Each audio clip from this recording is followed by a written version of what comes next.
rights concern, MURIC has attacked the governor of Ondo State, Oluwarotimi AKEREDOLU SAN, over an alleged plot to eliminate Muslims in the state.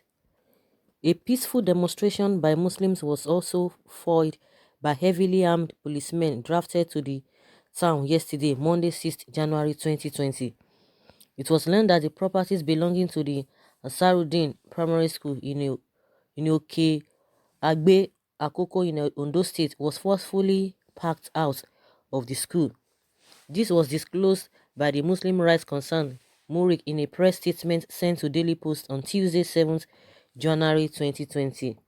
The Human Rights Organization Director, Professor Ishaq Akitola, described the action of the Ondo State government as arbitrary, intolerant, and provocative.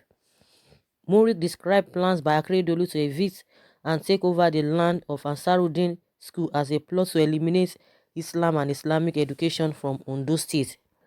The Islamic group accused AKEREDOLU of being intolerant to Muslims, therefore ascribing religious tolerance in Yoruba land as a might and marriage.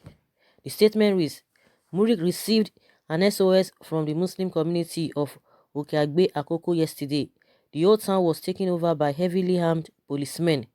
Properties belonging to the Ansarudeen Primary School were forcefully packed out of the school. We strongly condemn this action. It is arbitrary, intolerant, and provocative. A letter dated 16 December 2019 was received by the school a few days ago. The letter with reference SU subeb/PRS/766 was addressed to the headmaster of the school. The letter under the heading Request for Transfer of Okeagbe Mega Primary School to Adekunle Ajasin University, Akungba, Akoko's reads. Following the directives given by Mr. Governor that the school, AUD Mega Primary School Okeagbe, should be handed over to Adekunle Ajasin University, the Education Secretary is hereby directed to the pupils of AUD Mega Primary School Okeagbe will be relocated to St. George's Primary School Okeagbe, pending the time a permanent place is given to the school by the community. The board will therefore and thereafter construct new classroom building for the school. The acting education secretary should liaise with the three communities, Oyin, Ake, Okeagbe, and Afin, to get a suitable land to site the school. AUD Mega Primary School Okeagbe. This letter depicts Islamophobia and tyranny. It is a manifestation of totalitarian dictatorship. There are 5 primary schools within the town: St. George's Catholic Local Authority, Christ Apostolic Church, Orimolade, and Ansarudeen. Why didn't the state government pick any of those 4? Why must it be the only Islamic school in the vicinity that AKEREDOLU will take over? After all, that land belongs to the Ansarudeen.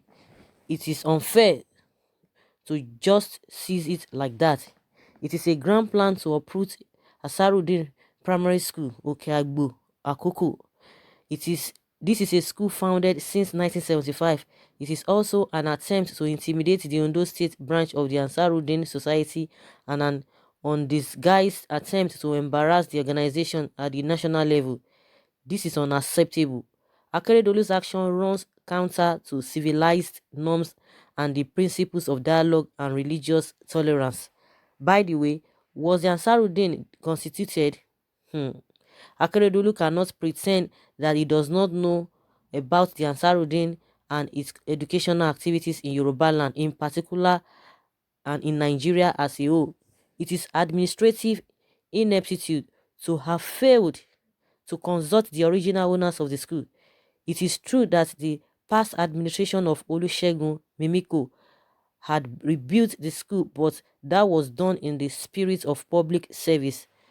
At least 18 other schools were also rebuilt at the same time, and they all retain their original names. So what is the big deal? Islam is simply being victimized by the AKEREDOLU administration. Where is Donald Trump? Where are the leaders of the Christians Association of Nigeria, CAN? These are people who always make false claims that it is Christians who are being persecuted in Nigeria. Here is another palpable and undoubtable evidence of the persecution of Muslims by a Christian governor. It is noteworthy that the state government has no land ready for the Ansaruddin school. It is evicting.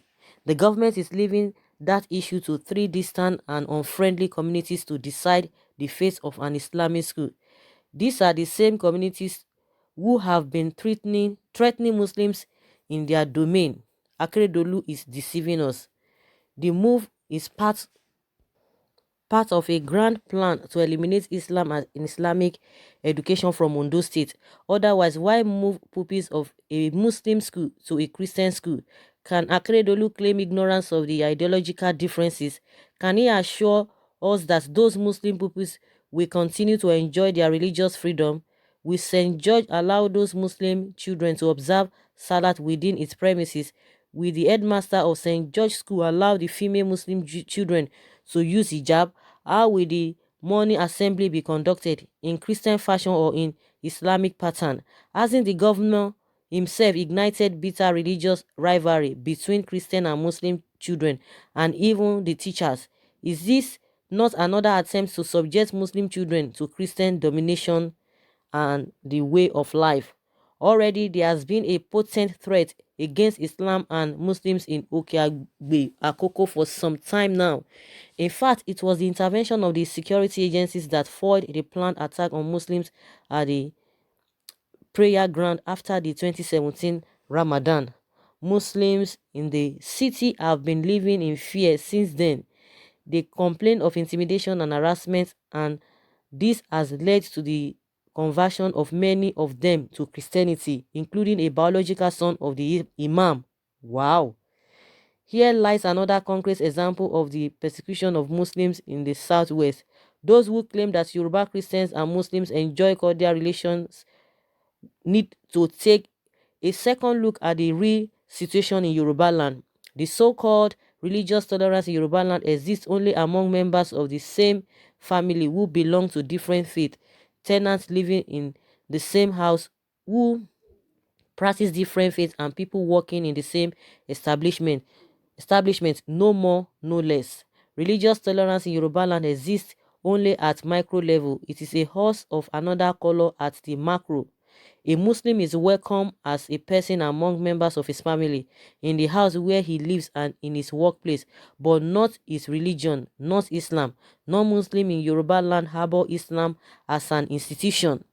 We can authoritatively affirm that many Yoruba critics and writers refer to Muslim activists as agents of the caliphate and treat them like lepers. That is the bitter truth. There is no tolerance for the religion of Islam in Yoruba land. That is why it is only in Yoruba land that the use of hijab in schools is disallowed. That is why a socio-cultural organization like Afenifere arrogates to itself the role of protecting the interests of Christianity and opposing anything that has to do with Islam. That is why some governors demolish mosques and will or threaten to demolish them. That is why Islamic schools like the Ansaruddin School, Okeagbo, Akoko has been commandeered. Religious tolerance in Yoruba land is therefore a might. Peaceful coexistence is a mirage and principle of life. Wow. Wow, principle of life and let's live is a phantom. AKEREDOLU has elected to uproot Islam in Akoko land by using a popular neo-imperialist gimmick called elimination by substitution. It is wicked concussion from the bottom of hell. How can you take over a primary school building for a university faculty? How can you advance the cause of education by destroying its roots? Can you climb a tree from the top? Must primary school be dislocated just to relocate the faculty of a university? What kind of logic is that? Who did this to Ondo State? What is AKEREDOLU doing in the State House if he cannot protect primary education? AKEREDOLU has abdicated his responsibility to the citizens of Ondo State. Leaders of Ansaruddin in Okeagbo, Akoko had assured the state government that they are not opposed to educational advancement, but AKEREDOLU will not listen. They suggested that since their school compound is very big and since it has 21 classrooms, the state government should demarcate their compound. They said they were ready to concede as much as 15 classrooms to the university project while they continue to manage 6 only. Yes, Akeredolu turned deaf ears. It is curious that the state government has rejected this noble idea. It insists on ejecting the Ansarudin from the premises. This is mean, callous, and belligerent. The buck stops on Akeredolu's table. We assure Governor Akeredolu that Nigerians are watching, in particular the Nigerian Muslim community is keenly watching Akeredolu's overzealous and fanatical desire to inflict pain on Muslims in Ondo State.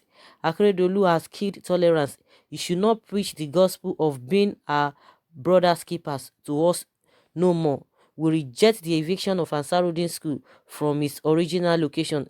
The government of Ondo State should look for another location for the faculty. Before we turn off the ignition key, we call on Nigerians to hold Governor Akeredolu responsible for anything that happens to the Muslim in Okeagbo, Akoko in particular, and Ondo State in general.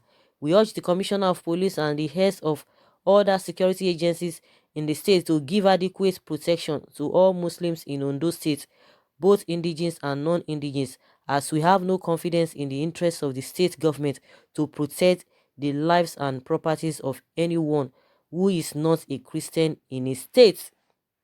Wow, this is really funny and and laughable and terrible, to a very large extent. Of course, if what this Ishak Akintola, the MURIC president or the leader, has said, in some breath, in one breath, what he was trying to explain, if really it happened that way, I think they need to look into all of those things. But the way he was just emphasizing, emphasizing on the thing, calling Akeredolu, it's like this guy is just like looking for a way to just, to just say, okay, now let them come and see. Because he's just looking for a way to enter this issue of a can and the Trump and this putting Nigeria on the watch list. That is, in my own opinion, in my own observation from what he has said, that is just what this man is looking for, just looking for an avenue. But in another breath, if really what he has said, the way he explained it, because we have not even heard from the government side, if the way he has explained it, I think they need to really look into that. Because like I always say, religion has really eaten our fabric so badly that we don't even know what we are even doing, even as a nation. Everything is all about religion. Let it be a secular state, as we have said it. This issue of bringing religion into politics is really causing a whole lot of problem in this country and in the whole world at large. So no one is supporting anybody to be intimidated, whether you're a Muslim, whether whatever. That shouldn't even be the issue. But like I said, if we are to go by what this man has said, I think people, all the bodies that are concerned should look into these things and let them settle all of those things once and for all, because we don't want to be hearing all this religion, because it's really upsetting. And from my own point of view, this man is just looking for a topic, just looking for an avenue to be able to say, okay, yes, Christians have been shouting. Now he's saying that Muslims are being intimidated, they are being victimized. I think it goes beyond that. He's just looking for an opportunity to just bring that issue of the watch list and the can and all of that, the Trump issue, just to bring them together. But in my opinion, let them look into what he has said. The people concerned should look into what he has said. Just like I said, we have not even heard from the government. But the way he was explaining the whole thing, I was just kind of, how can they treat people like this? How can they victimize people like this? No, that is not what we want. But underneath the whole explanation he was making, you could just see that the man is just looking for an avenue. But mind you, let them do the needful and check what exactly happened, because very soon we are still going to be hearing from the government side. Because the way this man has explained it, you just like try to you know believe what he said, or try to sympathize with them, that why should they be treating them in this manner? Because the government itself will still come and tell us what really happened, not from him, but in general tone. I just feel that this man is looking for a way to just get at the watch list, Nigeria being put in watch list, and also to tell the whole world or to let Khan to say, okay, see now, we are being intimidated in Ondo State. You people are not going to say anything, this and that. That's why you just calling Akeredolu. Akeredolu is this, Akeredolu is that, Akeredolu did this. Oh, Akeredolu does not want them. Is forming one thing, is this. So, guys, I would like to hear from you what you think about this MURIC's submission. Akintola, Professor Ishak Akintola. You know, the man is always coming out to say many, many things. Leave your comments below and let's hear your take. Bye.